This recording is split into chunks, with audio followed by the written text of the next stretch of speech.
Gracias por aceptar esta invitación a estos diálogos entre feminismos comunitarios y mujeres que luchan. Como decía Ida, es la quinta versión de una serie de conversatorios. La idea de estos conversatorios es ayudarnos, sentarnos, compartir y encontrar modos de pensar la situación por la que estamos atravesando en todos los rincones. Ya lo platicábamos un poquito, ahorita es a la vez devastadora, pero también estamos intentando buscar pistas, elementos para saber qué podemos tejer, cómo podemos construir a partir de las diferentes circunstancias en las que estamos paradas cada una.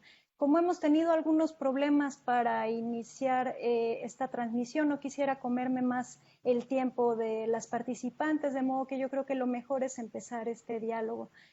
Vamos a empezar con Emma. Bienvenida, Emma Delfina Chirix García. Es una mujer maya cachiquel de Chixot, San Juan Comalapa, Chimaltenango. Es doctora en Ciencias Sociales por el CIESAS de Guadalajara, en México, y entre sus temas de interés están la construcción de la masculinidad indígena, la afectividad de las mujeres mayas, los cuerpos de las mujeres mayas, las relaciones de poder, género, clase, raza, racismo y brechas de desigualdad, colonialismo y feminismo blanco. Fue cofundadora del grupo de mujeres CACLA, ha sido docente, investigadora, asesora de tesis y conferencista. Ha facilitado talleres y también es consultora independiente. Su compromiso social y político es con la juventud y con las mujeres mayas. Tiene múltiples publicaciones, entre las que solo voy a mencionar Alas y Raíces, Afectividad de las Mujeres Mayas. Emma, bienvenida, muchísimas gracias por estar con nosotras. Buenas tardes.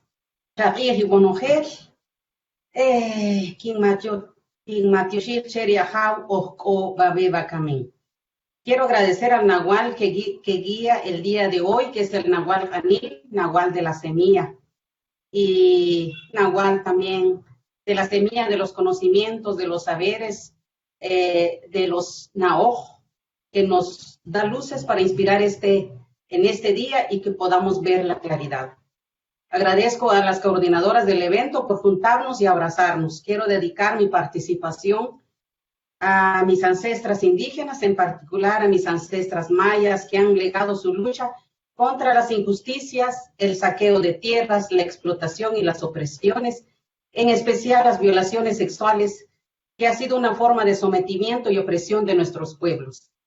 Dedico mi intervención a Santa Cristina García Pérez, originaria de Comitancillo, San Marcos, que fue masacrada junto a 16 guatemaltecos más en Camargo, Tamaulipas, México. Por lo tanto, mi dedicación va por las y los migrantes que se ven obligados ante la pobreza y falta de oportunidades viajar en otro país. Una de las preguntas que nos pedían era qué implicaciones tiene en las relaciones coloniales si se replican dentro de las dinámicas feministas. Yo voy a abordar eso porque por el tiempo no voy a abordar todas las preguntas. En primer lugar, quiero decir que no soy feminista, soy mujer maya cachiquel con visión plural. Me alimento de diversas perspectivas, de historias, de lucha de los pueblos, de las colectividades, de la epistemología indígena, afrodescendiente, de los saberes anticoloniales y antipatriarcales, de los conocimientos milenarios para amar a la madre tierra. Antes de responder también a la pregunta, quiero partir sobre el contexto histórico, el origen del colonialismo. El colonialismo y las relaciones coloniales tienen un punto de partida, y fue entonces a través de la invasión de los europeos a nuestro territorio. El colonialismo como dominación se estableció y persiste actualmente en la estructura, está presente en las instituciones, tenemos un Estado colonial, está inmerso en las políticas gubernamentales, en las ONGs, en las organizaciones de mujeres mixtas, en las organizaciones feministas, en los partidos políticos, en la iglesia, en las universidades. porque la academia sigue siendo colonial. Mi análisis va a partir de mi experiencia, pero también de las experiencias de muchas mujeres mayas de mi país. Me enfocaré en las sujetas coloniales, en relación con el sistema colonial, para desgranar cómo y por qué las relaciones coloniales persisten.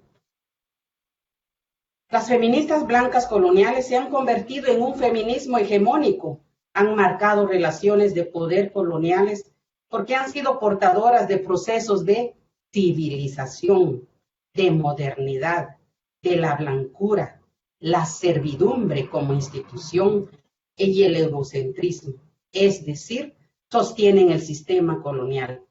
Forman parte del sistema cultural e ideológico de Occidente y para confirmar su superioridad y sus privilegios, inferiorizan, jerarquizan, segregan, explotan y se apropian de nuestros conocimientos. Algunas feministas justifican sus acciones racistas y discriminatorias porque así dicen ellas, así fueron educadas por sus padres y madres. La historia del exterminio, la estrategia de la muerte, no solo es física, ha sido también mental, ideológico. Han replicado estrategias de muerte o han sido cómplices del exterminio cuando han apoyado las teorías neoliberales, cuando también han apoyado los proyectos de asimilación, la ladinización, la anulación de las identidades, la humillación, la agresión, el proteccionismo, las relaciones utilitaristas, la actitud tutelar, la visión folclorista, es decir, todas aquellas manifestaciones de racismo a través de la educación, de proyectos, de discursos y prácticas racistas. Cuando analizamos la historia de la explotación aparecen las relaciones entre mujeres, porque se aplica la servidumbre y una metodología extractiva. La servidumbre se concreta en esa relación patrona-criada, patrona-sirvienta. Se manifiesta en estas frases. Yo mando y vos obedecés, y los abusos se manifiestan en varias acciones. Vos das el testimonio y yo hago el análisis político. Sin autorización publican nuestros ensayos. En la mayoría de veces no nos citan. El extractivismo editorial se expresa cuando solicitan nuestras investigaciones, nuestros ensayos, nuestras obras de arte para publicar, sin contrato, sin regalías, sin pago por la producción del conocimiento.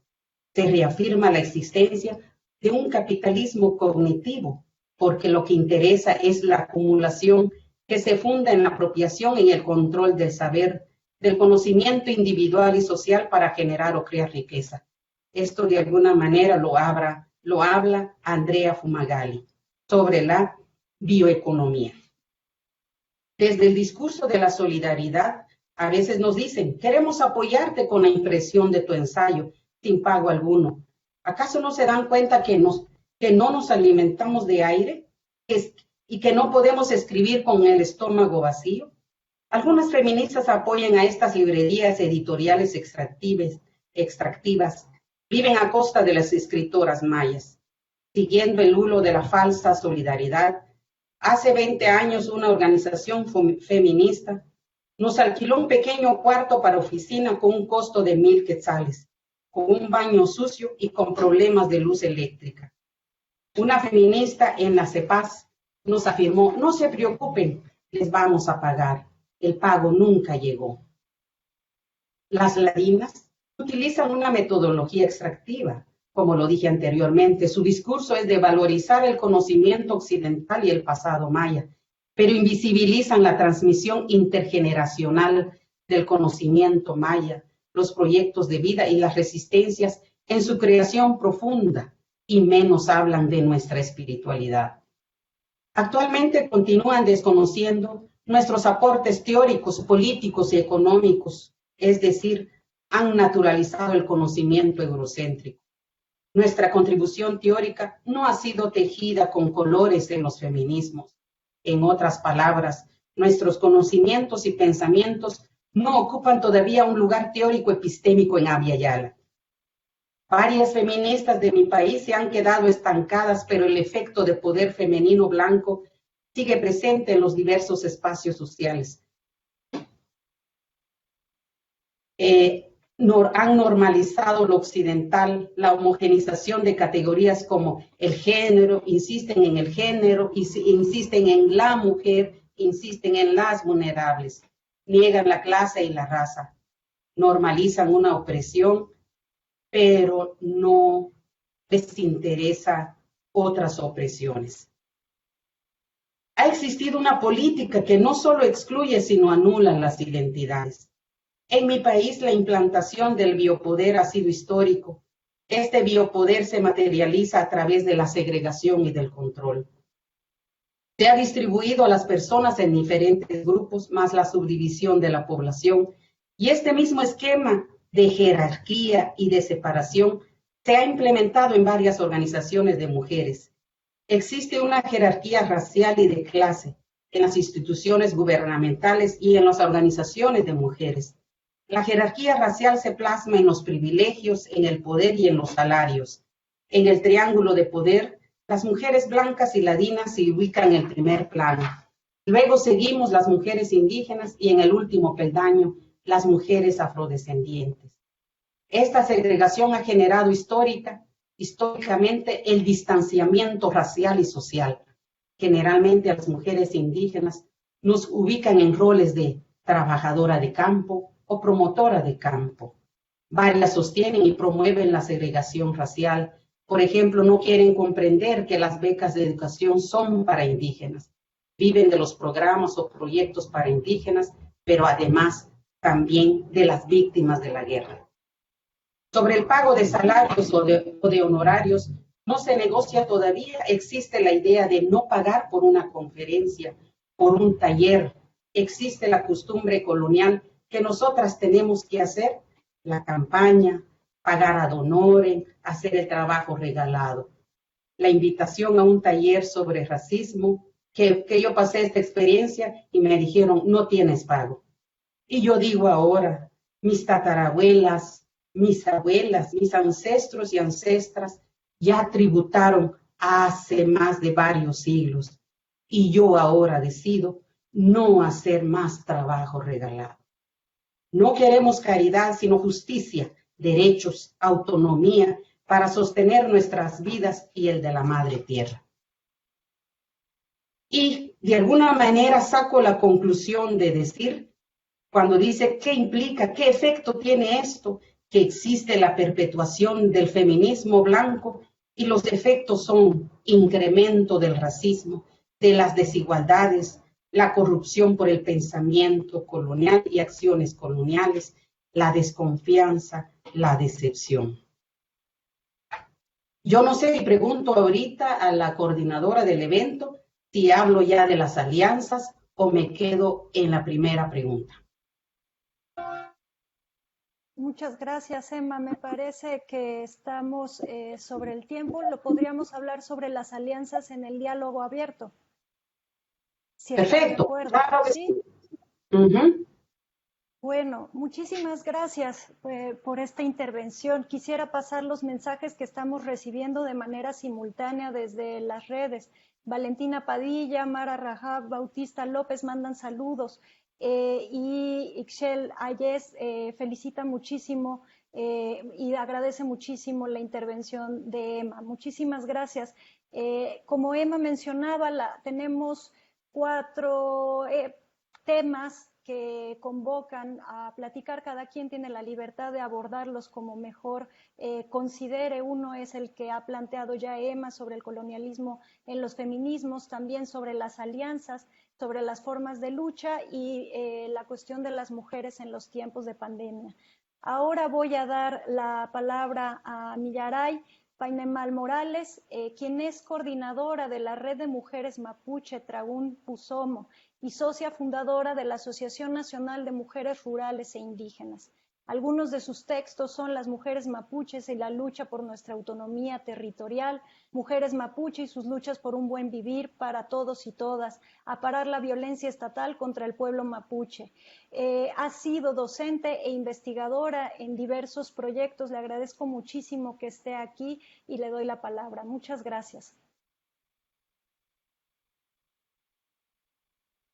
Podríamos abrir ahí está el micrófono. Sí, perfecto. Disculpen, Mari Compuche. Bueno, saludarlas a todos, a todas, a quienes nos están viendo, y en especial a las organizadoras de este encuentro. Para mí es un honor tener a grandes invitadas acá, y la idea es poder también escucharla, escucharnos y poder compartir, ¿no? Y ojalá vernos más adelante y compartir estas experiencias de años. Bueno, yo me voy a referir más que nada al tema de las alianzas. Nosotras cuando nos organizamos hace 20 años atrás, bueno, primero que nada tuvimos desde las organizaciones mixtas, ¿no? Nos decían, ¿no? Que estábamos siendo feministas por estar organizándonos junto a mujeres, en este caso chilenas. Y lo hicimos más que nada para visibilizar nuestra lucha frente al Estado, frente a la sociedad chilena, que es además racista, ¿no? Y en este proceso nos hemos dado cuenta que ha sido, yo creo que hemos ganado más que hemos perdido, pero de todas maneras siempre quedan esas pequeñas, creo yo, como roces con las mujeres campesinas, que también, como planteaba Emma, tenemos que estar siempre disputando también el tema de espacios de poder y de poder de decidir. Y por otro lado también está esta suerte, ¿no? De decir que tenemos que nosotros siempre tomar las agendas, en este caso, de otras mujeres. Y cuando hemos dicho que nosotras como mujeres mapuches no nos asumimos feministas, también somos catalogadas como seres extraños, así como diciendo, pero ¿cómo? Si el feminismo es una tabla que a ustedes las va a salvar.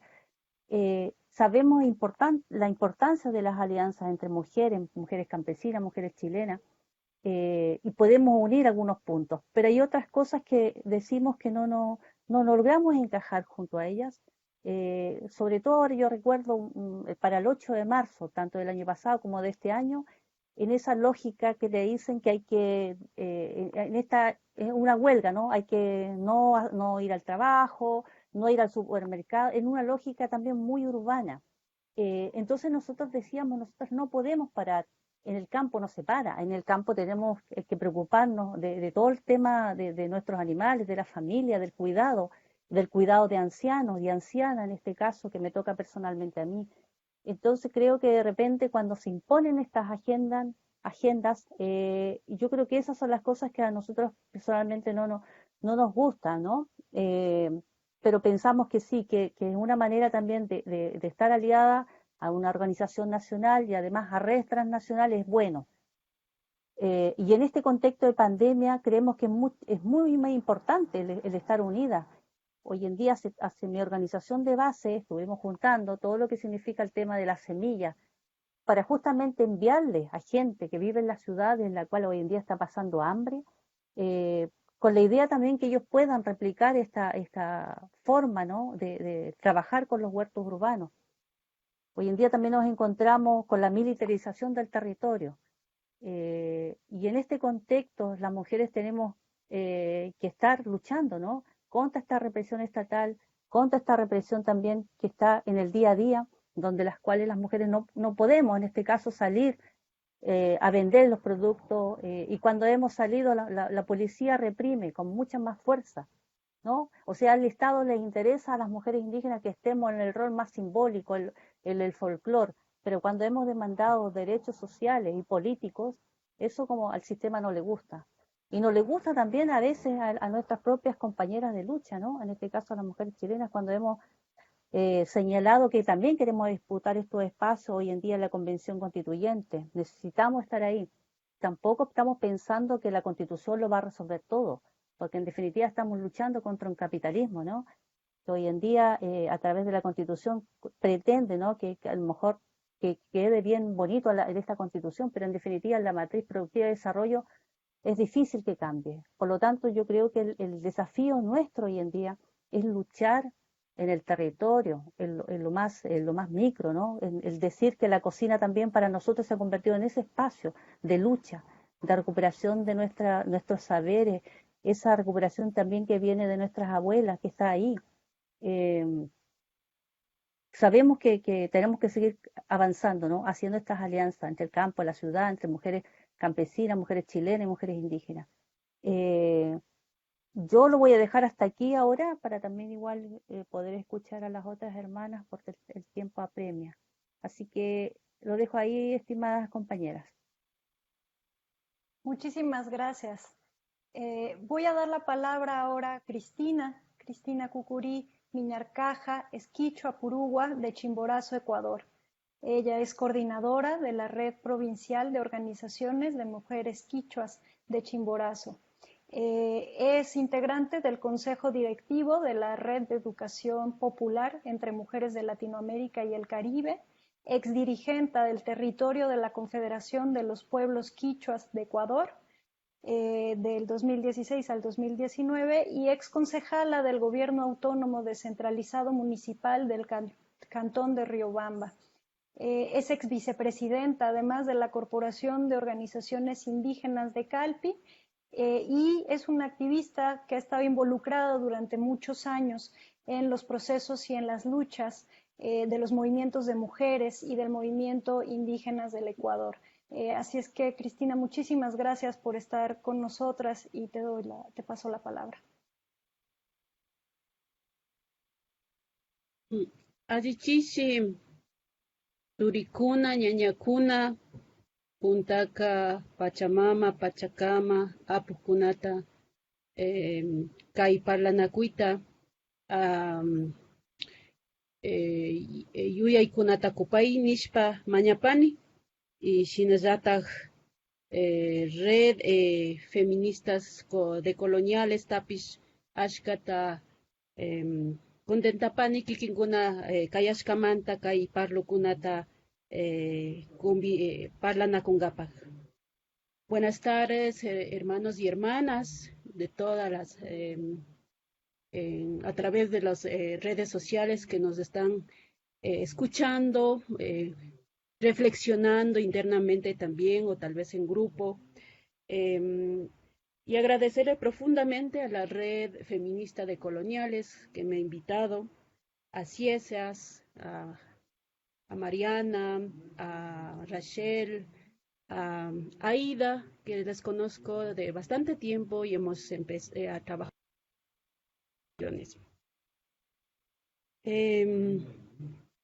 Bueno, gracias por invitarme a este diálogo entre feministas comunitarias y mujeres luchadoras, que también quería decir, hasta el momento yo no me autodefino feminista.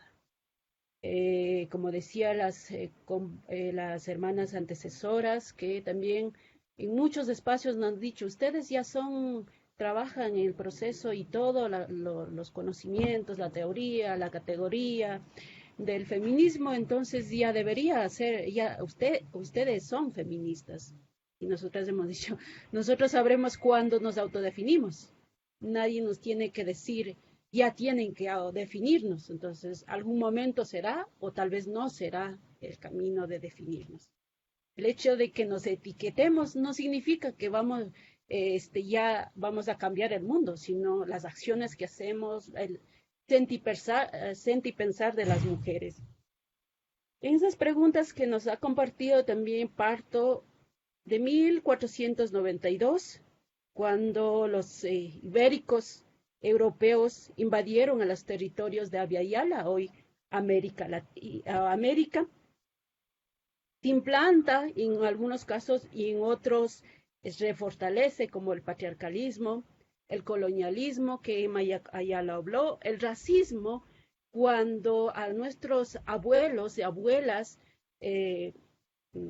frente a los ibéricos lo califican como seres semi-humanos, lo califican como sin alma, sin Dios, sin religión, y entonces por lo tanto no son seres humanos. Lo ponen en esa categoría y desde ahí hasta el momento considero que a nosotras, los pueblos originarios y a las mujeres, están tutelando y también clasificando. Entonces, clasificando en el tema del racismo, o sea, si eres como, si no dices nada, si no criticas, si no accionas contra las diferentes instituciones estatales, digamos, en este caso, no pasa nada, eres compañero, eres lideresa, aplauden tus luchas, pero cuando ya en este caso, en el Ecuador, del último levantamiento de octubre de 2019, ahí ya no son indios salvajes, mujeres que son inconscientes porque a sus hijos, ¿cómo es que van a traer cargada en sus espaldas a estas manifestaciones, esas nociones que implantan? A veces también dicen que las mujeres y los indígenas tienen que quedar en el páramo, o sea, es su sitio, es su espacio en donde pueden hacer todo lo que lo que definen, su vida, su territorio, su forma de religión. Pero cuando ya le cuestiones al Estado, eso está mal visto. Entonces todavía yo diría que el tutelaje desde ese entonces está instaurado hasta el momento. También una forma de extractivismo, expropiación. Extractivismo no solamente en el sentido capitalista, en el sentido de que extrae los minerales de los territorios, sino también la expropiación de los territorios, que fue desde 1492, expropiación del conocimiento, de saberes y a la vez la invisibilización, porque te extraen, por ejemplo, en la actualidad, los conocimientos de las plantas medicinales, y lo transforman sintéticamente para venderlo, pero a la vez le invisibilizan como que esos saberes y conocimientos no existen, no es válido, no es científico a la vez. En caso del Ecuador también le expropian su propia forma de manifestaciones, yo diría, porque tratan de destruirlo, las formas de organización, las formas de comunicación, en el sentido de que hay que civilizarlos. Entonces, la religión, el idioma, la vestimenta, sus sabidurías, su salvajismo, lo ha mencionado que los cronistas lo relatan en los años 1492. Entonces, tienen que civilizarlo. Entonces, el castellano, que es el idioma de la civilización, porque hasta el momento en el Ecuador, bueno, en muy poco, pero antes lo decía, hablen en cristiano. O sea, el idioma quichua de mis ancestros o otros idiomas que hay en el Ecuador son considerados salvajismo. Entonces, para ser civilizado, tienes que hablar el castellano. Para que dejes de ser salvaje, tienes que educarte en centro educativo, porque toda la transmisión del conocimiento de nuestros abuelos y abuelas, eso no sirve, eso no vale, no es avalado, digamos. Además, mencionaba también, no solo en ese proceso de la colonia, sino también en la creación de los estados, naciones, en este caso, en el caso ecuatoriano, en 1830, que fue la primera constitución ecuatoriana, a los pueblos originarios y a las mujeres en general, también a las mujeres, incluidas las mujeres indígenas, lo consideran como una sociedad abierta, miserable e inocente. Así lo está en los artículos 63 65 de la Constitución de 1830. Y por lo tanto, sus padres tutores son los curas párrocos. Lo excluyen de los derechos como ciudadanos, de cómo ser, de esta parte del Estado, digamos, en ese sentido. Pero a la vez vemos que frente a todas estas exclusiones hasta el momento y desde la colonia, han venido nuestras ancestras participando en diferentes manifestaciones. Yo diría que antes de la corriente feminista, en Ecuador tenemos entre ellas En el Ecuador, específicamente en la provincia de Chimborazo, tenemos a Lorenza Vimaña Itacure, que es de Huamote, de la provincia de Chimborazo, y los levantamientos indígenas del siglo XVIII en contra de trabajos forzosos, en contra de los tributos indígenas. Fue ejecutada en 1803, por ejemplo. Manuela León, también de Riobamba, participó en el levantamiento de 1871 en contra de la vigencia de trabajo subsidiario de los indígenas en las carreteras, en las iglesias, en los puentes.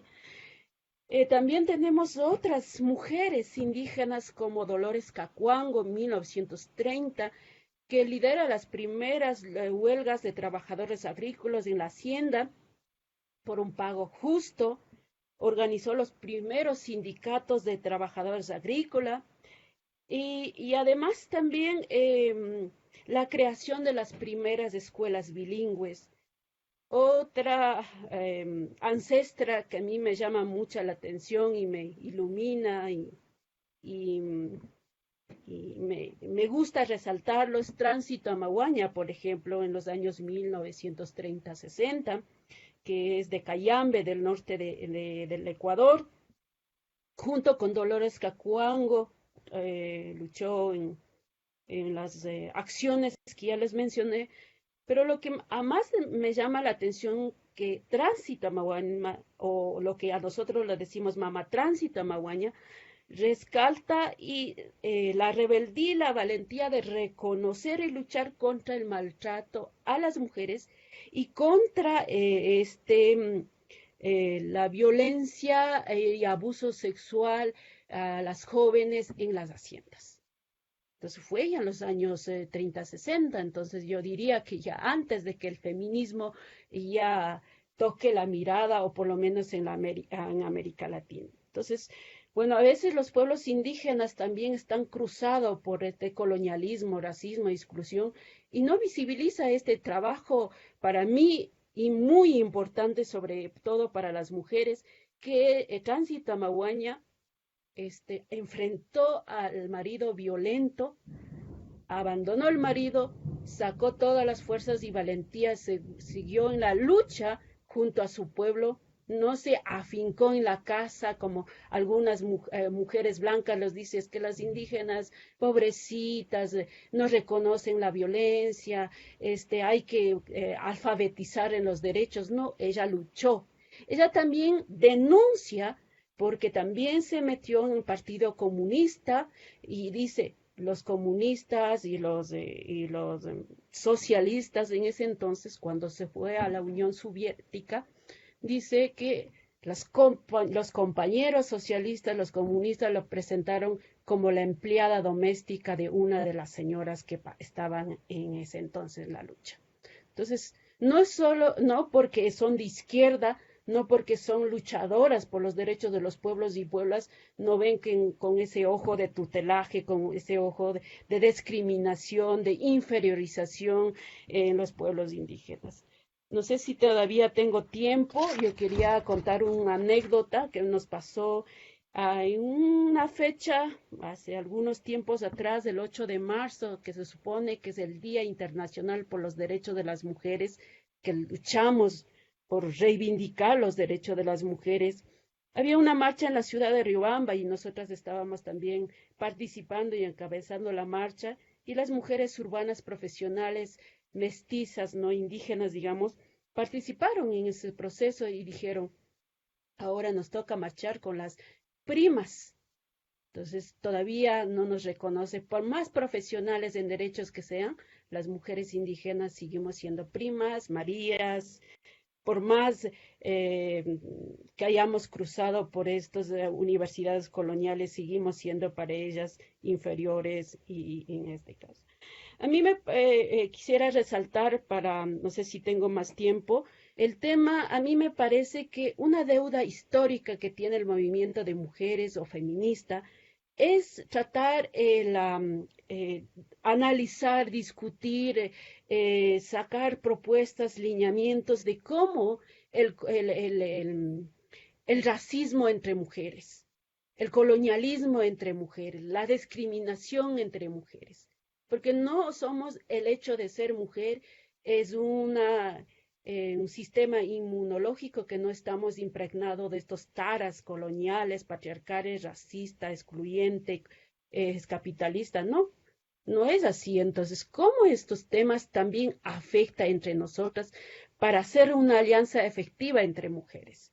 Por eso decía, por ejemplo, este ejemplo de la marcha, que también las mujeres reproducimos estas taras coloniales, taras que nos siguen oprimiendo, sobre todo a las mujeres indígenas y afro.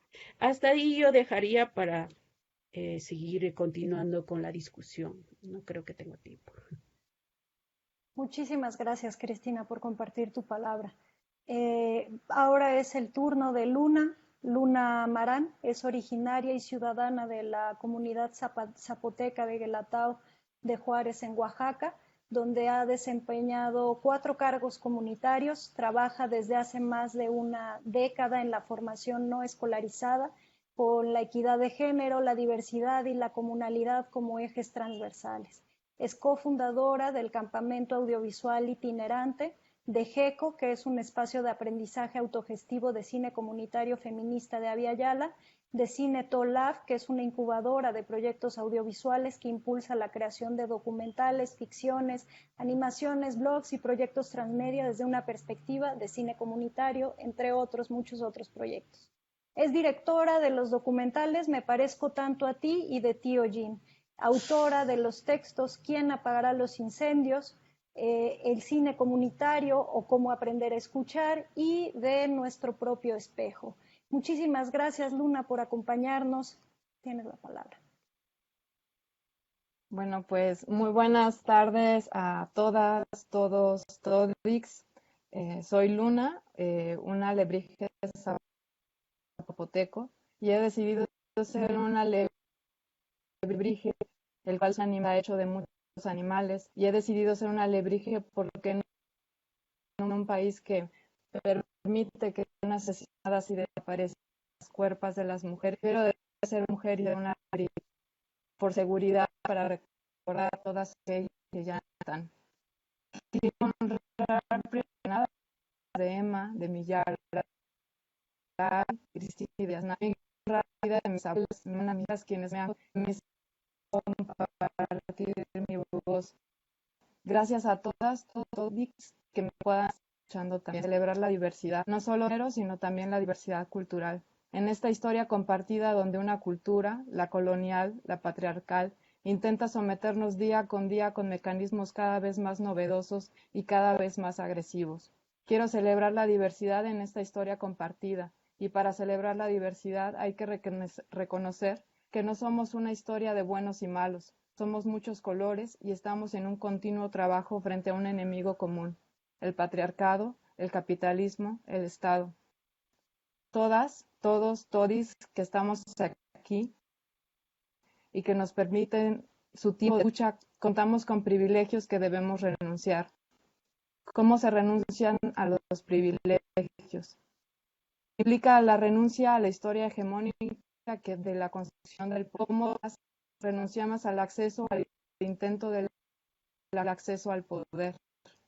Cómo el conocimiento y la sabiduría de las, los y LICs que nos han antecedido para sobrevivir, para la construcción de otras formas de organización, acumulación del privilegio en el centro. Cómo se ceden los espacios en el arte, la salud, educación, en la organización, y urgentemente cómo se cede el espacio en la justicia. Necesitamos imaginación para pelear contra el capitalismo, para pelear con el 1% de la población, que es la que contiene los recursos, privilegios y comodidades. Esto es lo que quiero comentar para abonar a la discusión. Muchas gracias. Muchísimas gracias, Luna, por tu palabra. Ahora viene el turno de Yasnaya Elena Aguilar Gil. Es lingüista, escritora, traductora y defensora de los derechos y del territorio, originaria de Ayutla, Mije. Colabora con medios como Este País y el periódico El País. Imparte conferencias, talleres, coloquios en múltiples foros. Es integrante del Colegio Mije, un colectivo, institución pública y comunitaria que se dedica a la investigación y a la difusión sobre distintos aspectos de la mijeología. a través de la investigación rigurosa y metodológica YUC que ayudan al desarrollo del pueblo mije. Recientemente publicó Manifiestos sobre la diversidad lingüística, un compendio de ensayos, de textos de su autoría. Yasnaya, muchísimas gracias por acompañarnos y la palabra es tuya.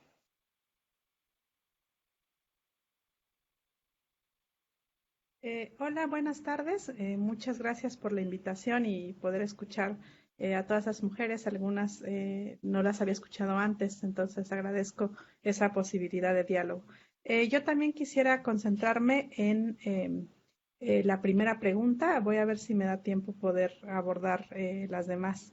Yo creo que primero quería llamar la atención sobre el hecho de que de alguna manera varias de las que hemos hablado aquí hemos cuestionado, ¿no? Desde el nombre feminismo, o sea, si nos ascribimos o no feministas. Y creo que esta no es una discusión menor. Sucede, por lo menos desde lo que yo alcanzo a ver, que hay como tres maneras de posicionarse sobre eso desde mujeres indígenas, sobre todo de este continente. Me gustaría conocer un poco más que la relación de mujeres indígenas con el feminismo en otros continentes, pero desde acá puedo ver una posibilidad. La primera posibilidad es la que es innegable, la existencia de mujeres que se adscriben feministas, o que se nombran feministas, y que han abrevado de esa tradición o de esa genealogía, por así decirlo, que han leído el corpus teórico, que conocen la historia de este movimiento, que abrevan de esa tradición. Por otro lado, podemos hallar mujeres que se nombran a sí mismas como feministas, pero con un apellido, que es el comunitario, ¿no? Que el feminismo comunitario, que nace en un contexto de pueblos indígenas, que ha tenido una historia particular también. Y por otro lado, mujeres que no nos enunciamos feministas, como aquí se ha dicho, ¿no? Yo veo esas tres posibilidades. Ahora, lo que creo que sí, ¿no? Con cierta rigurosidad, no podemos hablar de un feminismo indígena, menos de uno, ¿no? Pero sí de estas tres posibilidades. Mujeres indígenas que se adscriben a esta tradición feminista y se nombran feministas, mujeres indígenas como feministas comunitarias y mujeres que no nos adscribimos. Y esto tiene que ver, por lo menos personalmente, no de una postura antifeminista, que no es el caso, que puede leerse fácilmente como una postura antifeminista, sino como una postura que necesita, y lo han dicho personas, por ejemplo, como Aura Cumes, Maya Cachiquel en Guatemala, de cuestionar el colonialismo implícito o de ubicar a el feminismo dentro de una tradición particular. Esto sucede en general con las tradiciones occidentales, ya sean los movimientos o las tradiciones de pensamiento. Y también lo han dicho otras personas, o sea, se puede validar desde lo occidental, entonces es decir, tu sistema de producción y creación de pensamiento es ciencia, o sea, lo valoro y por eso le llamo como lo que yo conozco, que es ciencia. Pero basta acercarse tantito para ver que, a diferencia de la ciencia que tiene, por ejemplo, una serie de mecanismos de validación como los periódicos, las revistas indexadas, que además hay que pagar, todos estos índices que en la academia, de las veces que te citan en otros artículos académicos, etcétera, la evaluación entre pares, los congresos, todo eso es propio de la ciencia. Entonces, en ese sentido yo también rechazo como una postura ética las validaciones desde Occidente. Entonces yo puedo decir, tenemos nuestro propio sistema de producción y de transmisión de conocimiento MIGE, pero no es necesario que le llame ciencias, es bueno que no lo sea. Y entonces ubicar a Occidente, a la ciencia, como uno más de los sistemas de producción y creación de Occidente en el mundo, uno más entre ellos. Lo mismo pasa con los sistemas políticos, ¿no? Es decir, es que eso sí es democracia, lo que ustedes tienen, dicen, bueno, no, la democracia tiene toda una historia, no la valides desde ahí, ¿no? Dentro de los sistemas políticos, la democracia es uno solo, entre varios. Y lo mismo creo que puede pasar con el feminismo. Para mí es importante que ubicar al feminismo como uno de los movimientos de las mujeres, una de las luchas de las mujeres. Hay muchas luchas, está la lucha de las mujeres mapuches, la lucha de las mujeres mijes, la lucha de las mujeres no sé, Cherokee. O sea, hay muchos movimientos en diferentes momentos de la historia, en diferentes geografías. Entonces, no se tendría que validar, me parece, o habría que llamar la atención porque podría ser un brazo colonial también ese intento de validación. Esto, otra vez, no significa que sea antifeminista, o sea, el hecho de que el movimiento de las mujeres musulmanas, por ejemplo, las diferencie yo del movimiento de las mujeres indígenas o las mujeres mijes, no significa que sea anti.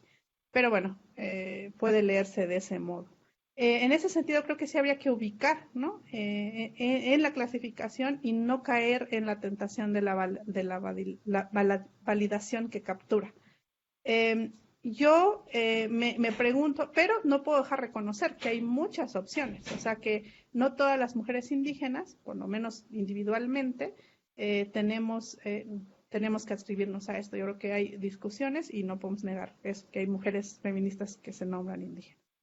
Ahora, en cuanto al colonialismo en los feminismos, creo que habría que, bueno, es interesante ver la relación del feminismo, sobre todo de cierto feminismo liberal, muy colonialista, en su relación con las mujeres indígenas. Hay una relación que es evidentemente colonialista o que refuerza el colonialismo.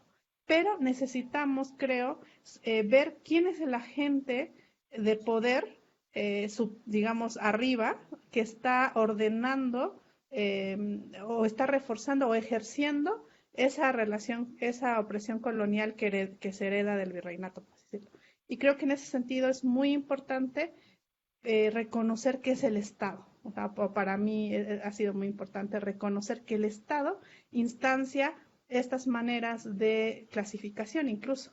De esto me di cuenta cuando hace unos años leía un blog de una mujer indígena en Canadá, hace varios años. Entonces me impresionó y hablaba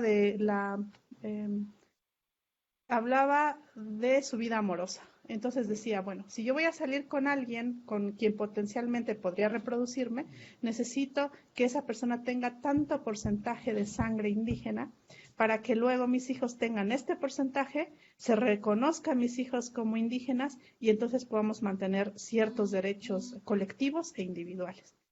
Es toda esta idea del Blood Quantum, que es algo que, por ejemplo, en nuestros países, de las que estamos aquí, que tenemos la lengua colonial, el español, no discutimos, porque no es parte de esa administración que hace el Estado canadiense o que hace el Estado estadounidense, ¿no? A mí me impresionó mucho porque en mi caso no es una cuestión que yo estaría evaluando. O sea, mientras aquí, casi siempre mientras mis hijos o mis hijas hablaran la lengua, tendrían un sentido de pertenencia. Entonces yo decía, ¿por qué es distinto? Y indagando un poco más, viendo las leyes, por ejemplo, hasta antes de 1984 en Canadá, si una mujer indígena se casaba o se reproducía con un hombre no indígena, perdía el estatus de indígena, no podía transmitirlo a sus hijos, cosa que no pasa con los hombres. Entonces creo que esta relación colonial se está ejerciendo desde las leyes del Estado y habría que verla. En México, y cada estado la instancia distinto, en México es la lengua, o sea, aunque la ley dice que basta la autoascripción, es verdad que el rasgo que para el estado en el que las personas son o no indígenas indudablemente tiene que ver con que tengan por lengua materna una lengua indígena. Se puede ver haciendo una pequeña etnografía del comportamiento del Estado en la vida cotidiana, por ejemplo, con los números de cuánta gente ha muerto por COVID, a cuántas personas que pertenecen a pueblos indígenas. Entonces uno pregunta, ¿cuántas personas indígenas han muerto por COVID? Lo que te devuelven es cuántas personas hablantes de lengua indígena han muerto por COVID. Por lo tanto, aquí también hay una presión de esta idea de la lengua materna como lengua de la madre, aunque no es así, hay una presión sobre las mujeres de conservar y transmitir la lengua mucho más fuerte que sobre los varones. Entonces, otra vez, la administración de los estados de lo colonial, como un administrador de eso, va a estarse instanciando y muchas de las discusiones las vamos a tener en ese marco. Pareciera que el marco de posibilidad de discusión ya está prediseñado por los sistemas de opresión del Estado y, bueno, o sea, hay que hablarlos y creo que para poder, no sé, plantear un horizonte para superarlos. Entiendo, entrevistando, y ahorita hay una compañera mapuche, que en el caso mapuche, por ejemplo, todas esas políticas de reconocer a alguien que no, pasa mucho por el apellido, ¿no? De quién tiene un apellido, que por ejemplo para el caso aquí no aplicaría. Y me pregunto allá si entiendo que es patrilineal. Entonces otra vez está mezclando el colonialismo ejercido y administrado actualmente por el Estado con la parte de las mujeres y de género. Entonces, yo es lo que quisiera plantear en esta parte. Uno, sobre cómo nos relacionamos con esta tradición que se llama feminismo.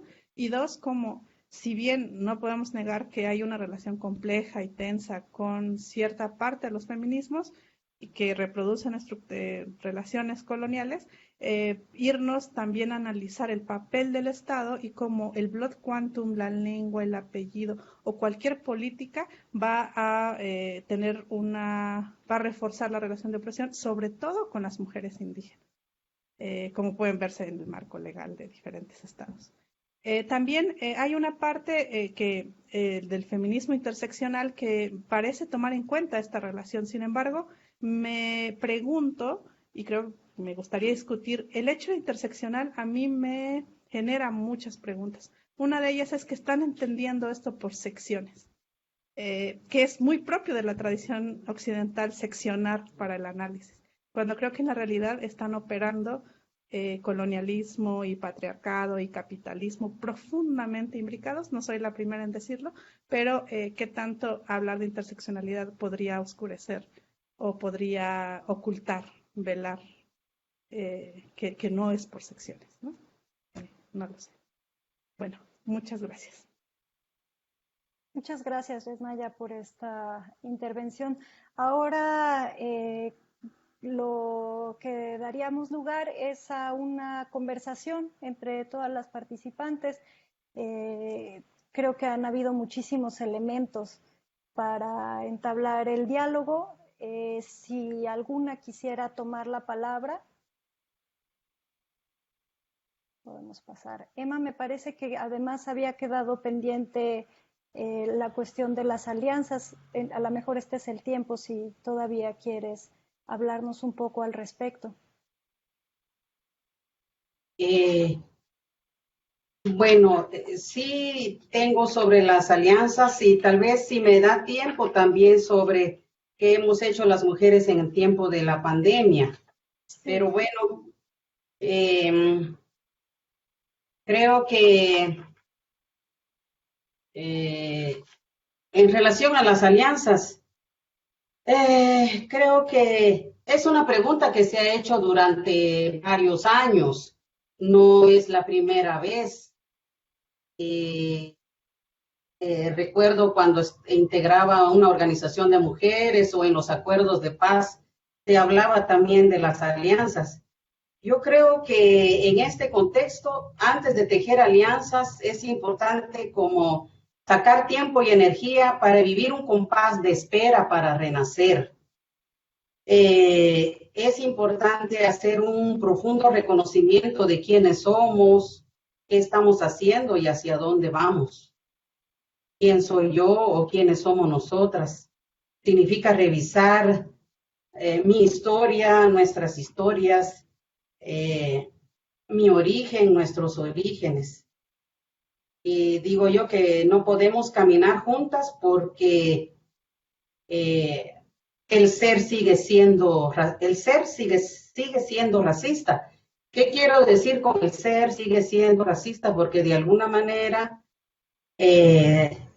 tomo en cuenta que ha habido un Estado colonial que ha administrado, que ha controlado y que de alguna manera hemos internalizado el racismo. Nosotras también, las mujeres mayas, hemos internalizado y lo podemos sacar varios elementos. A veces hay una pregunta que pongo en la mesa: ¿qué puede ser una exigencia feminista para lograr relaciones más respetuosas? Y no sé si yo trato de poner aquí, podemos validarlo o crecer juntas desde el Anojibaj o Abanobaj.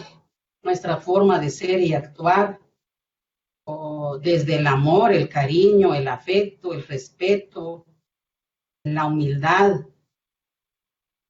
A veces me pregunto hasta qué punto en nuestras vidas hemos tenido compañeras, amigas, amigas mestizas, amigas indígenas, amigas afrodescendientes. ¿Cómo podemos abrir nuestros diálogos también desde herramientas muy de pueblos indígenas?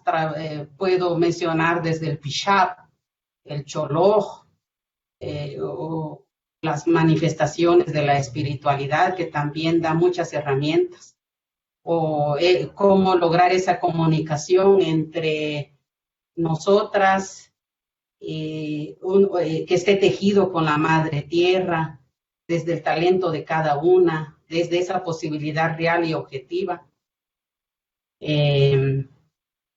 Cómo podemos ser portadoras políticas, económicas, sociales y culturales, hablar desde la autonomía, desde la sabiduría, que lo trabajamos mucho desde el pueblo maya, desde la intuición también, y esos acuerdos entre nosotras para no avalar los procesos de muerte, sino acompañarnos en procesos de vida, de ese poder que da vida. Creo que a eso iría yo en la cuestión de las alianzas.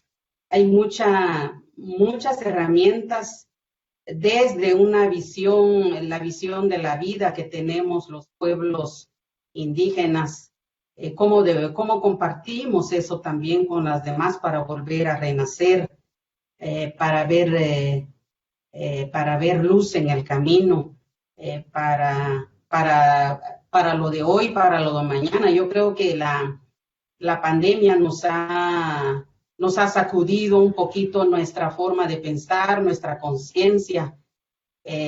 Por lo menos a mí me ha llevado para tratar de ver si estoy yo en ese camino de la vida o no, o estoy yo tratando también de ese camino de la muerte. Y lo uno inmediatamente con en tiempo de pandemia. Creo que hemos vivido de alguna manera varias emociones, varios sentimientos, la ansiedad, el miedo al contagio, el miedo a morir.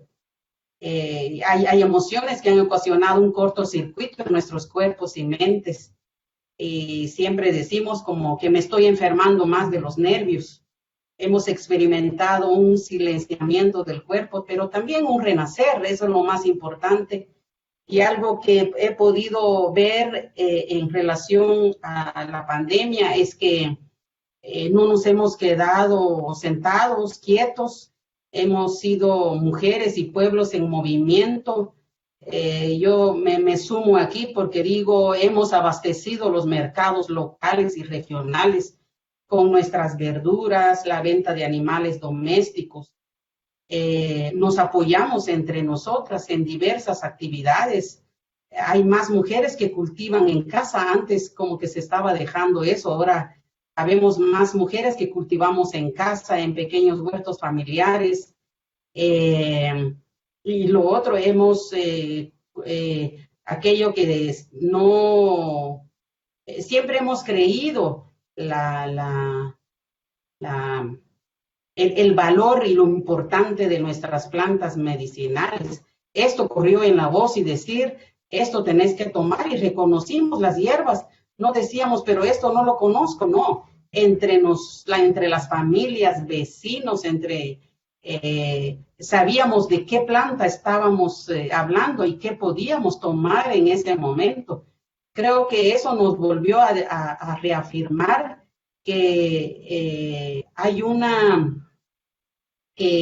a pesar de ser, puedo decir, yo soy académica, pero me he movido dentro de la cuestión de qué es la semilla, qué es el cultivo, la valoración de lo que comemos, la alegría de ver cómo sale cada fruto en las tierras. Es otra manera de ver esto, no es aquello de que esto viene, me lo como, lo consumo, ya no, ya las cosas se han venido a cambiar nuestra forma de ver, y lo otro es la manera de que empezamos a valorar más, porque en tiempo de pandemia las comadronas han hecho un papel importante, no solo entre las mujeres, sino también para dar vida a las familias, a los pueblos, el papel que han tenido nuestras guías espirituales de decir, observemos cuál es el día de hoy,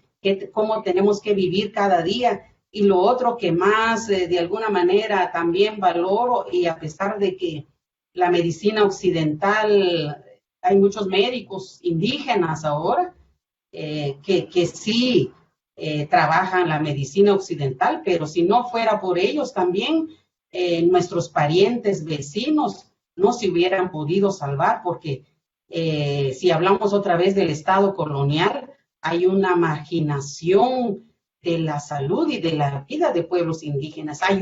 Lo vimos, el abandono de enfermos que morían solo, y por eso se dijo, no vamos a enviar a nuestros enfermos porque no los están cuidando.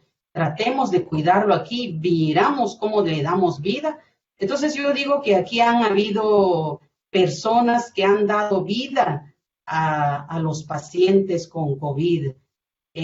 No nos hemos quedado quietos, tampoco no nos hemos quedado en decir aquí me quedo, no, ¿cómo puedo yo ayudar, apoyar al familiar, al vecino, al amigo, a la amiga, con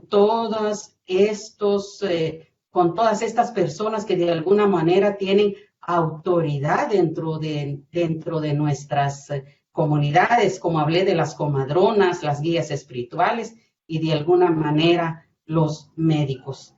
Entonces, trato de unir un poquito sobre esto. Hemos logrado también esas alianzas para estar con vida. Creo que ahí terminaría mi intervención. Muchísimas gracias, Emma. ¿Les parece? Podemos seguir el mismo orden de las intervenciones para este momento, si les parece bien. Tenemos suficiente tiempo para tener la conversación. Milaray, ¿te parecería tomar la palabra? Sí, gracias. Muy atenta, escuchándolas a nuestra hermana.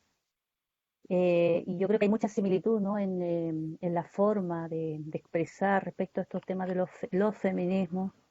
Bueno, yo nunca me he asumido feminista y eso me ha traído hartos problemas con mis compañeras, en este caso chilenas, ¿no? Como que la ven a uno, el no feminista, el no ser feminista es como algo como que uno está fuera de lugar. Y nosotras estamos diciendo, yo también puedo decir que hay mujeres mapuches que se definen feministas y no estoy en contra de ellas. Pero en este proceso nosotros estamos diciendo, un grupo que tenemos que también empezar a tomar nuestros propios conceptos, ¿no? Que aluden a la solidaridad entre mujeres, y para eso tenemos que rescatar estos conceptos como el que Yusomowen, que es la ayuda entre mujeres. Y eso lo estamos haciendo ahora en estos tiempos de pandemia, que como decía Emma, nosotros no hemos parado. Cuando decían hay que estar en casa, no salir, nosotros igual, yo, por ejemplo, igual salíamos a dar ese ánimo a la gente que estaba muy asustada, y a partir de ahí hemos tomado estas fuerzas para seguir adelante, para apoyarnos, ya sea con productos de lo que teníamos, ¿no? Y también una de las cosas importantes que ha pasado acá, al menos en la comunidad, el tema de cómo fortalecemos la espiritualidad. Hicimos acá en la comunidad una ceremonia, que bueno, obviamente las autoridades la prohibían esta ceremonia, pero igual la hicimos. Y yo creo que eso como que nos fortaleció mucho como para seguir trabajando, ya sea al interior de las organizaciones como hacia afuera. El apoyar a jóvenes también en el sentido de las ciudades, enviándole nuestras semillas, pero no solamente como una especie de regalo. Nosotros siempre decimos que tenemos que, para nosotros actúa el tema de la reciprocidad. Entonces nosotros les enviamos semillas y ellos a cambio nos apoyaron en el tema de la organización, por ejemplo, hacer un logo de nuestra, en ese sentido sí, vemos que ha habido solidaridad eh, entre gente que vive en estos espacios, ¿no? Que son muy duros, muy crueles, sobre todo en la ciudad. Eh, Creo que hay mucho.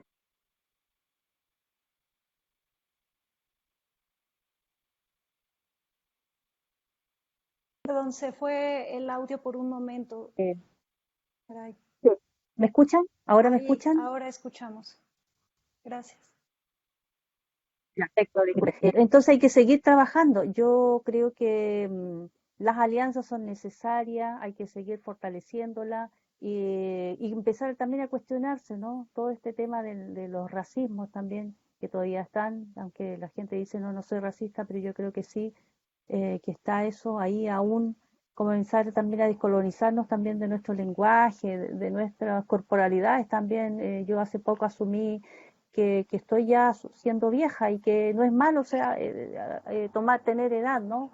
Y bueno, y hay que seguir nomás trabajando, sobre todo la organización para nosotros es importante, no dejarla de lado, hacer alianzas con los distintos sectores de los movimientos feministas y bueno, hacia allá vamos, caminando hacia un Comemoñén o hacia un buen vivir, y que ese buen vivir también está en relación con la naturaleza. Y para terminar, quería decir que sobre las mujeres indígenas hay una presión muy fuerte, ¿no? Por el tema de la cultura. Hace poco fue una comunidad Disculpa, mapuche Milaray, que te por los interrumpa. candidatos a... ¿Me escuchan? Se perdió un poco. Yo me quedé hasta No donde sé si había me una están presión escuchando. muy fuerte. Yo perdí el audio donde decías que había una presión Sí, muy fuerte hay, sobre las mujeres. sí, sí, de todo en el tema de cómo cuando fui a una actividad, ¿no? Desde la misma que nosotros siempre andamos, me decía, ¿no? Que por qué, como yo como candidata suplente andaba sin mi vestimenta. Entonces igual uno dice, bueno, y el cuestionamiento, uno dice, ¿por qué a los hombres, en este caso mapuche, no se les cuestiona eso? Nosotros siempre nos dice que tenemos que hablar la lengua, tenemos que ser como las que tenemos sobre nosotras, pero a los hombres no se les cuestiona eso. Entonces, y por otro lado está el tema de que, como digo yo, está el mapuchómetro donde dicen que si no hablen, que si no andas con vestimenta, es menos mapuche. Y también entre las mujeres feministas, ¿no? Si dice que tú no estás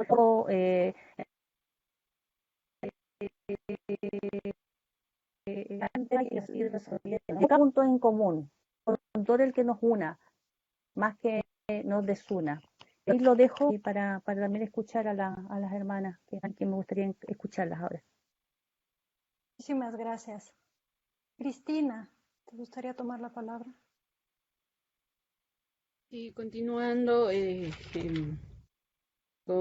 acogiendo la palabra de Emma en las mujeres en tiempos de pandemia, decíamos, por un lado, los pueblos indígenas y las mujeres rurales e indígenas también habíamos planteado por muchos años, exigido, demandado hacia el Estado, digamos, hacia los estados, a decir que son los que proveemos, somos los que proveemos, los que alimentamos a el 70% de la población mundial y también de los países, pero nunca fueron escuchados, nunca fueron visibilizados, nunca fueron tomados en cuenta nuestras voces, nuestras palabras, nuestros pensamientos. Pero en época de pandemia eso fue tan visible que mucha gente urbana la habían planteado como que en la cuarentena los que van a salir a robar son los indígenas, son los de los sectores rurales, a las ciudades van a hacer saqueos y todo, pero no fue así lo que ellos planteaban, lo que ellos pensaban de los indígenas, digamos, en este sentido. Fueron los que abastecieron a las grandes ciudades, abastecieron no solamente abastecieron, sino también ese trueque, solidaridad, digamos, el regalo, el cambio con sus productos, porque no había mercados para venderlo y tenían que, o iban a perder los productos y lo que hacían es no perderlos, sino compartirlo con la gente urbana en este sentido. Porque mucha gente, digamos, de lo que clasifican desde la urbanidad y desde las autoridades locales como barrios urbanos marginales. Son muchas personas de los sectores rurales e indígenas que han venido a vivir a las ciudades. Algunos que han querido, con tanta presión desde el Estado, a decir que ya deja de ser indígena. Por eso acá le decimos ya Michotukush, que es como decir, ella está haciéndose el blanco, el mestizo, más o menos. Entonces ellos ya abandonaron sus territorios, vendieron la poca propiedad o mucha que tengan, sus casas, sus raíces, sus familias, y asentaron en los sectores urbanos marginales en algunos casos. Y en esta pandemia también lo tocó, yo diría, lo tocó el corazón y el sentimiento, entonces, de la forma de que el territorio es lo más importante, porque vivían de diario, de trabajos informales que dicen el Estado, así lo dicen, trabajos informales, lo clasifican. Entonces, cuando estaban en cuarentena, no podían salir, no tenían trabajo, el dinero, digamos, el factor económico, en las tiendas ya no le fiaban, prohibido salir. Y a veces mucha gente vive arrendadas o tiene una vivienda pequeña, entonces ya se cansan de estar ahí mismo dándose la vuelta. Entonces tenían que buscar sus raíces, su vínculo con la madre tierra, con el territorio. Entonces han regresado a decir, de aquí fueron mis ancestros, de aquí eran, como recuperar o comprar nuevamente, reconocer a sus ancestros, a sus linajes, digamos, en este sentido. Y eso a mí me parece importante, de lo que ya estaban abandonando el territorio, de lo que desvinculaban para dejar de ser indígenas, y me parece este factor importante. El otro tema también, lo que decía, el cuidado, protección y control del territorio, en la vida misma del territorio de los pueblos indígenas en este sentido, porque se organizaron rápidamente antes de que el Estado en sí declare en cuarentena, toque de queda y infinidad de medidas restrictivas, digamos, de los derechos de los ciudadanos y ciudadanas. Los pueblos originarios, los pueblos de los sectores rurales, afros, rápidamente se organizaron, como tienen su historial o memoria histórica de la organización, el cuidado, protección y el control de sus territorios. Como las hermanas que antecedieron decían, entonces ellos y ellas movilizaban por su territorio, no estaban afincados en sus casas como en la ciudad, sus sembríos, sus animales, las reuniones, claro, con el distanciamiento. Y eso se ha visto también. Entonces el control también de su territorio, quienes salen, quienes entran, quienes están enfermos, quienes no. Y desempolvar también de la medicina propia. No me refiero solamente a las plantas medicinales. Desempolvar la atención en el sentido de algunos que ya no les consideraban a las parteras, a otros agentes, digamos así, propios de la salud, ya no les consideraba, eran los médicos, hospitales, los que estaban ganando el terreno, digamos, en los territorios indígenas. Pero esta vez todo eso se le desempolvó. Aparecieron nuevamente los agentes de la salud en las comunidades, las mamás, sobre todo nuestras madres, decían, a ver, esta es las plantas medicinales que se debe tomar, de esta forma se hace el líquido, de esta manera se toma, por tantos tiempos se lo administra, y un montón de cosas para estos síntomas son. Entonces yo creo que eso también ha generado dentro de los pueblos indígenas que muchos jóvenes de mi edad o más jóvenes ya no les interesaba esta medicina propia de los pueblos originarios, como que ya también médicos, medicinas y medicamentos farmacéuticos estaban también ganando terreno en sí. Otra cosa importante me parece, como la cuarentena fue declarada, yo creo que en toda América Latina o América, eh, se regresaron también los esposos que trabajaban de migrante en otras ciudades. Los hijos ya no salían a las escuelas porque también estaban cerrados y generó un poco también intercambio de conocimiento que también estaban en la ruptura, digamos. Ya los mayores querían compartir las memorias históricas, sus saberes, sus conocimientos a los jóvenes, como que ya no querían escucharlo. Y en esta vez, como ya tenían que quedarse en el territorio, ya, digamos, entre comillas, obligadamente, todas sus anécdotas, historias, memoria de nuestras ancestras y nuestros ancestros fueron compartidos. Yo creo que fue el sentido comunitario, el sentido de summa causa agri causa, y fue un elemento importante en esta pandemia. Sin embargo, también el Estado en esta pandemia no tiene datos específicos de cuántas mujeres y cuántos hombres indígenas han fallecido en COVID, por ejemplo. Entonces, generalmente hay cuántos fallecidos, cuántos contagiados en Ecuador, un sinnúmero, pero no dice de qué pueblos originarios fueron y básicamente fallecidos en este caso. Lo mismo pasa en tema de violencia y femicidio. El Estado tampoco tiene estratificado a ver cuántas mujeres fueron violentadas o de qué forma fueron apoyadas y de qué pueblos pertenecían. En caso de femicidio no existe. Estos datos tampoco existían antes de la pandemia, pero ahora esto ha profundizado que no tengamos. Aunque, sin embargo, el Estado ecuatoriano desde el 2008 es declarado con la nueva Constitución, que es un Estado plurinacional, intercultural, reconoce los pueblos originarios, amplía los derechos de los pueblos originarios, los derechos de la naturaleza, y yo desde mi análisis, reflexión, le digo, es pura etiqueta. No hay avance en los derechos de los pueblos indígenas. Hay digamos, en este sentido, no hay una política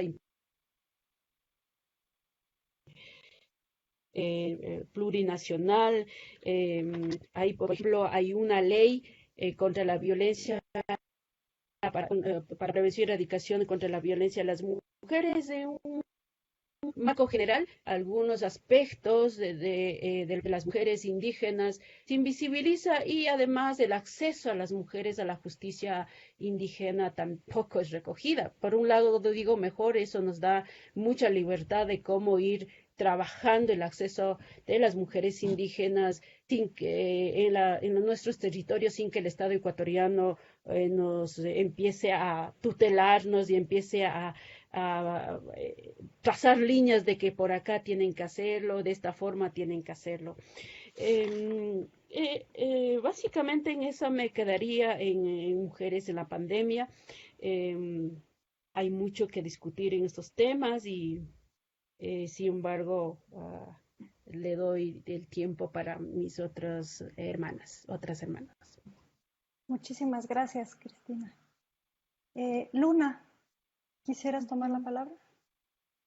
Sí, pues un gusto definitivamente escucharlas a todas. Me gustaría como compartir que hablo en español y no en zapoteco, porque mi padre y mi abuela fueron obligados a erradicarlo como un mecanismo unificador al Estado mexicano, ¿no? Y como me ha contado Yasnaya en muchas ocasiones, hace más de 100 años, la diversidad lingüística de este país la contenía el 80% de la población. Y hoy solo el 5% de la población puede hablar desde esa riqueza lingüística, ¿no? Eso quiere decir que hay un 75% de la población del Estado, en México al menos, al que se le ha robado su sentimiento de pertenencia a la diversidad cultural. Eso quiere decir que ese porcentaje, que es súper mayoritario, ha sido violentado por el Estado, por la colonia y por el capitalismo.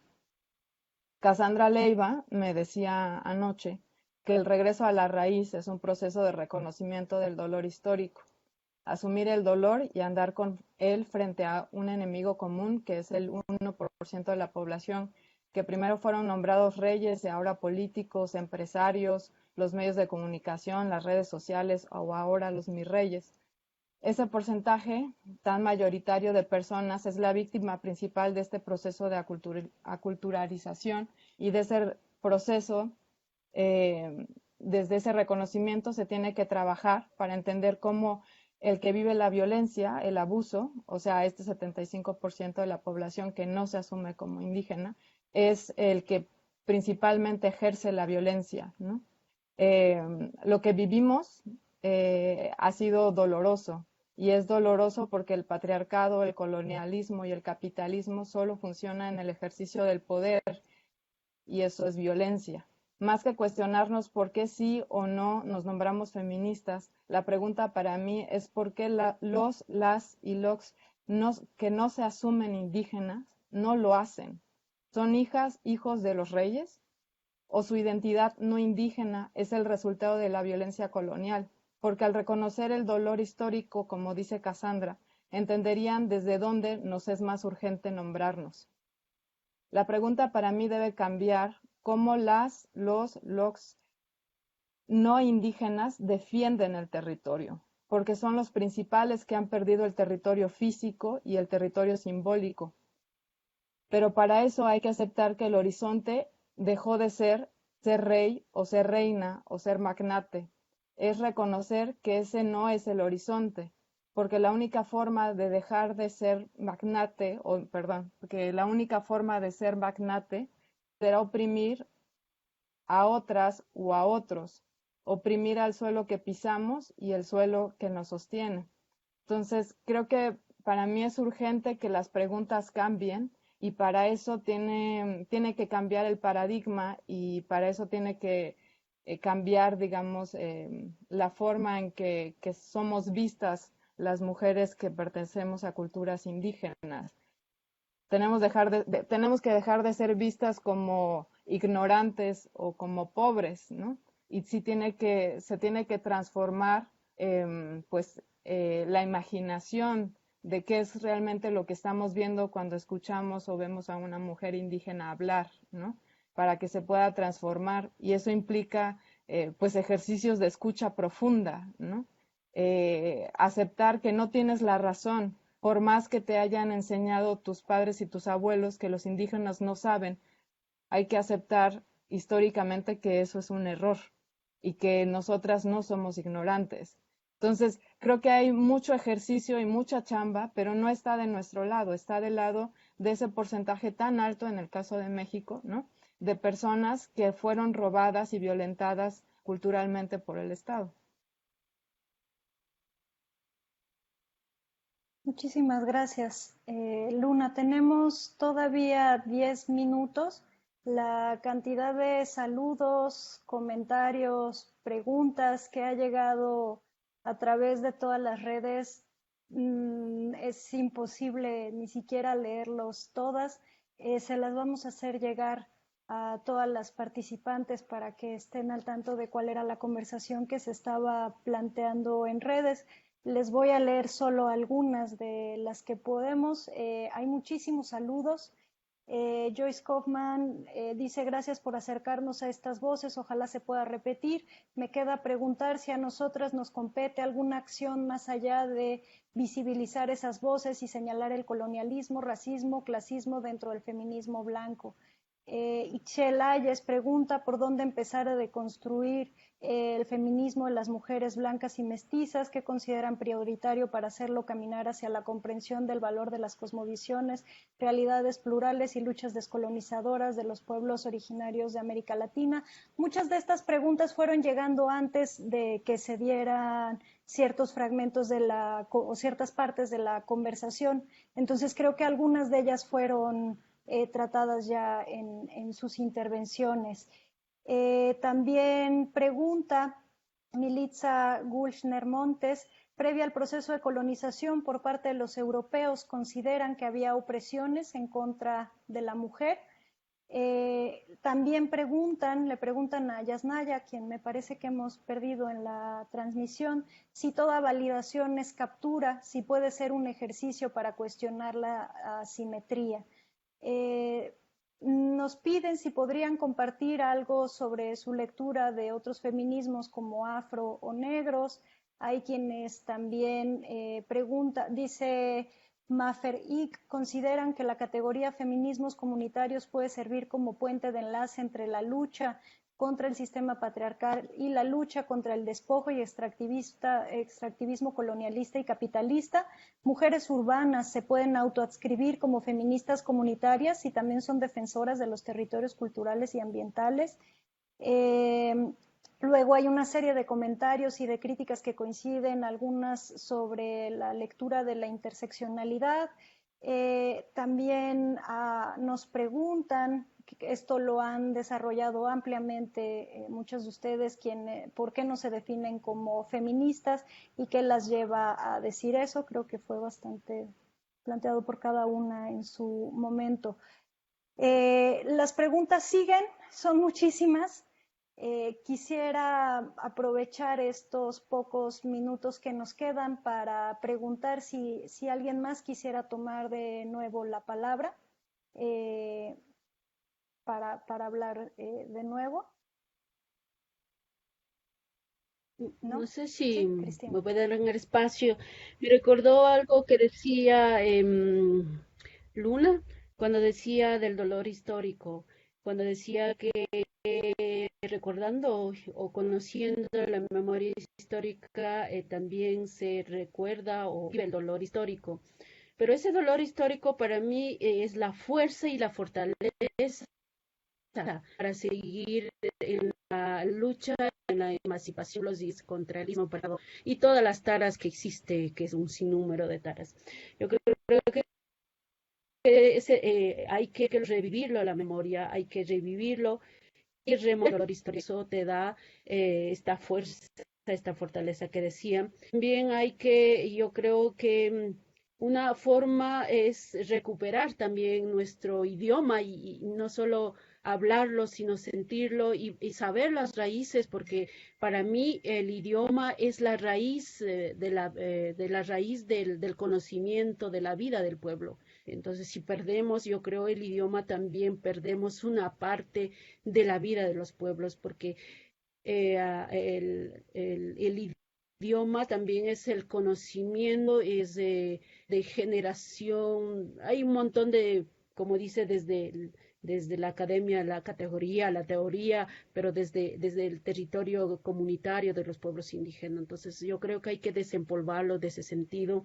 Una cosa importante, yo creo que desde mi punto de vista, para mí no es necesario ascribirse al yo soy feminista o poner una etiqueta de que soy o no soy feminista. Pero yo creo que todas las luchas, las que sean o las que no sean, son válidas, porque no podemos seguir con esta lupa eurocéntrica, decir que esta sí es válida y esta no es válida. Las mujeres, por ejemplo, en las comunidades que reúnen, que discuten sobre los trabajos comunitarios, sobre carga de trabajo o sobre los servicios en las comunidades, cómo está respondiendo a ellas, también es una lucha interna dentro del territorio y es válido para mí. Las mujeres también urbanas, blancas, profesionales, o las mujeres de barrios urbanos marginales, que se reúnen por la economía, por la cocina comunitaria, que empiezan a conspirar desde la cocina, también para mí es válido su lucha. No necesariamente tienen que decir nosotros somos feministas, pero si las otras compañeras se denominan feministas, bien, y lo respeto, respetamos, eso me parece que es la diversidad y eso es lo que conllevaría a un pluriverso de conocimientos, de saberes, de vida, que no solamente homogenizar desde un punto de vista, me parece. Dejaría. Gracias. Muchísimas gracias. Luna, Miyala y Emma, ¿alguien más quisiera aprovechar estos minutos?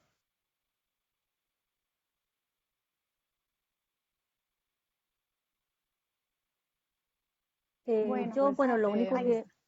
yo, yo Vas, solamente, Miguel. lo único que me encantaría que ocurriera es que las que estamos acá pudiéramos seguir vinculadas, ¿no? Ya sea por WhatsApp, por correo, porque me interesa conocer lo que han escrito. Yo he escrito algo, pero tampoco me creo que soy ya la intelectual ni nada por el estilo. Pero me gustaría eso, entre nosotras poder tener esa comunicación más fluida, escribir, leer más a Emma, a lo mejor a Cristina, todos esos pensamientos, ¿no? Que están ahí, que tenemos que empezar a reconocernos, creo yo, entre nosotras. Y no siempre estar pensando en otras, ¿no? Que yo entiendo, ¿no? Yo también he aprendido bastante de la teoría, eh, que igual me hace mirar mi realidad con otra lupa, ¿no? Pero creo que entre nosotras también tenemos que empezar a reconocer ese conocimiento que está ahí. Así que agradecer el espacio y bueno, y a seguir luchando pues, desde lo más, desde la comunidad, desde la casa, como dijo la hermana, conspirar desde la cocina, que me parece fabuloso eso, y resistir. Así que muchas gracias a todas las hermanas que estuvieron en este minuto conspirando.